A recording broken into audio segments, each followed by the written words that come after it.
साथियों, आज जनपद महाराजगंज द्वारा माननीय एमएलसी महोदय का अभिनंदन आयोजित किया गया है।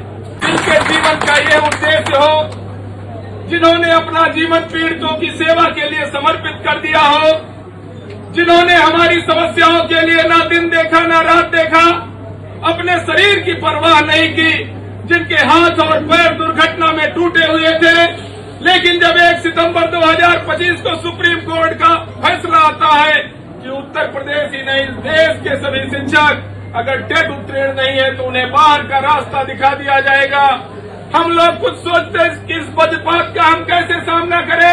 तब तक हमारे एमएलसी महोदय ने दिल्ली चलने का प्लान बना लिया और कहा इस फैसले को हम चुनौती देंगे। उत्तर प्रदेश की सरकार से आंख में आंख मिला के कहा कि 1 सितंबर 2025 का जो ये फैसला है इसे चुनौती देनी पड़ेगी और आपके कहने के 1 घंटे के भीतर ही माननीय मुख्यमंत्री जी के नेतृत्व वाली सरकार ने फैसला ले लिया कि हम इस पर पुनर्विचार याचिका दायर करेंगे। 1 वर्ष तक लगभग 8-9 महीने तक आपने हम लोगों के साथ संघर्ष किया, हाथों में प्लास्टर बांधकर सुप्रीम कोर्ट में अधिवक्ताओं के यहां से लेकर हर मंच पे हम लोगों के साथ रहे और जब फिर 29 मई 2026 को फैसला हमारे विपरीत आया कि अब हमें टेट परीक्षा देनी ही पड़ेगी, मात्र 1 वर्ष का समय बढ़ाया गया। जब प्रदेश के शिक्षक अपनी हिम्मत हार चुके थे, जब हम सोच रहे थे कि हम क्या करें, हम अपने शिक्षक साथियों से पूछ रहे थे कि हम क्या करें, हमें आंदोलन करना पड़ेगा, तो पूरे प्रदेश का शिक्षक साथी यही कह रहा था कि आंदोलन तो बहुत जरूरी है, लेकिन 2, 3, 4 जुलाई को टेट की परीक्षा आयोजित है, उसकी हम तैयारी कर रहे हैं, हमें ये परीक्षा दे लेने दीजिए, उसके बाद आंदोलन कीजिए।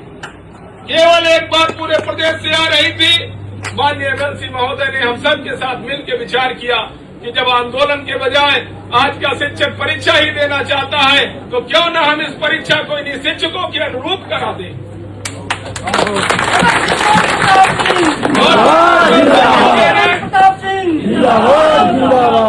और माननीय एमएलसी महोदय ने संगठन के पदाधिकारियों के साथ इस प्रदेश के यशस्वी मुख्यमंत्री से मुलाकात कर 6 जून 2026 को ही सुप्रीम कोर्ट के उस फैसले की पटकथा लिख दी कि अब हमारा कोई भी शिक्षक टेट में फेल होने या इसके भय से नौकरी से बाहर नहीं होगा।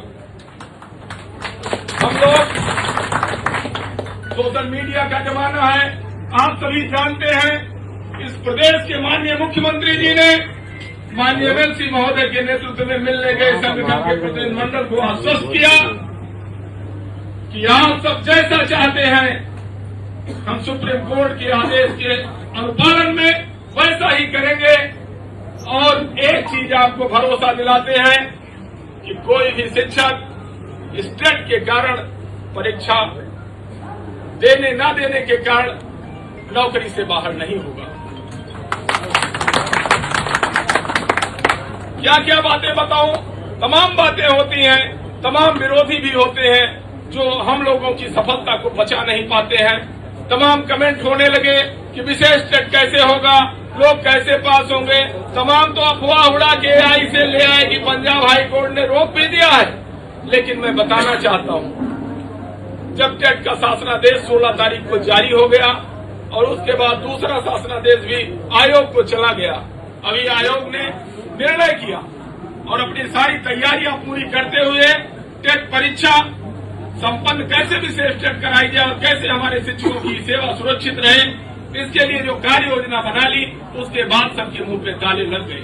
मैं बताना चाहता हूं कि 6 जून को माननीय मुख्यमंत्री से मिलने के बाद हम सभी 8 जून को अपर मुख्य सचिव बेसिक शिक्षा से मिले और मुझे यह कहते हुए कोई गुरेज नहीं है कि जिस प्रकार से इस प्रदेश के मुख्यमंत्री ने शिक्षकों के लिए दरियादिली दिखाई, जिस प्रकार से शिक्षकों के लिए उन्होंने एक से एक बढ़ के फैसले किए, आज मैं उनसे पूछना चाहता हूं जो उत्तर प्रदेश के मुख्यमंत्री जी को शिक्षक और कर्मचारी विरोधी कहते थे, मैं उन्हें पूछना चाहता हूं कि सन 1972 से लेकर आज तक जब शिक्षकों को कैशलेस इलाज नहीं मिलता था तब से तमाम सरकारें आई और गई, किसी ने कैशलेस इलाज क्यों नहीं दिया।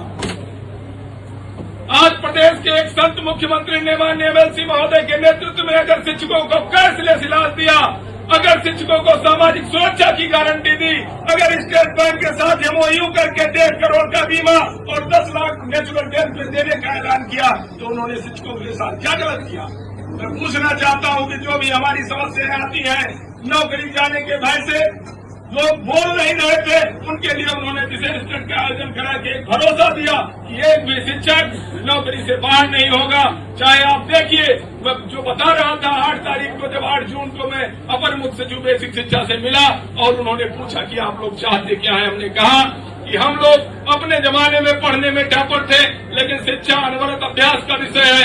हम लोग जब अपनी पढ़ाई करके अब बेसिक में आ गए तो कक्षा 1 से 8 तक को पढ़ाते हैं और 1 से 8 तक की ही विषय वस्तु के बारे में ज्यादा जानकारी रखते हैं। अगर हमें इंटरमीडिएट या ग्रेजुएशन के लेवल से क्वेश्चन पूछे जाएंगे तो दिक्कत होगी।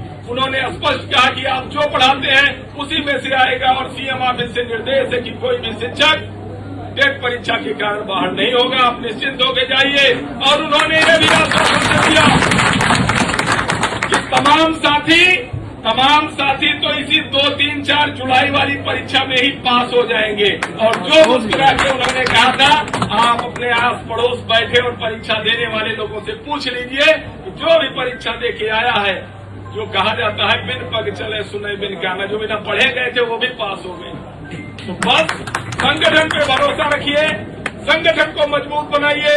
माननीय MLC महोदय के नेतृत्व में हम विजय पथ की तरफ बढ़ चुके हैं।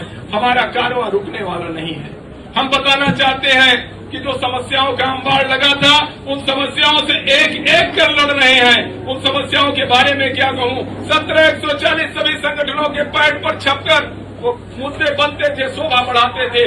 आज 17,140 में एक दिन ऐसा भी आया, माननीय महोदय ने विधान परिषद में सरकार को आश्वासन ले लिया और उस आश्वासन पे हम लोगों की भी मीटिंग अधिकारियों से करा दी।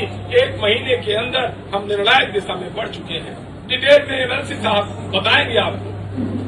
हम 2004 बैच के 2005 से पूर्व नियुक्त शिक्षकों की पेंशन के बारे में भी बताना चाहते हैं।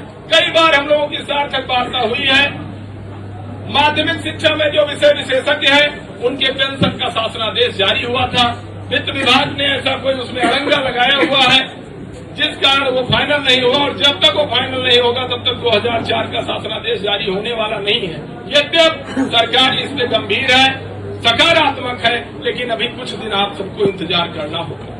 रही बात प्रोन्नत वेतनमान की, अभी महामंत्री जी बता रहे थे, ACS स्तर से हम लोग माननीय MLC महोदय के नेतृत्व में मिलते रहते। अभी 10 जुलाई को हम लोगों की जो वार्ता हुई उसमें उन्होंने कहा कि आपका प्रोन्नत वेतनमान का मामला आप लोगों के यहाँ क्या है, क्यों बहुत दिनों से नहीं मिल रहा है। हम लोगों ने कहा सबसे बड़ा रोड़ा तो यही है कि जो 20% का शासनादेश है माध्यमिक शिक्षा में सबको मिलता है और हम में सिर्फ 20% लोगों को मिलता है, ये गलत है।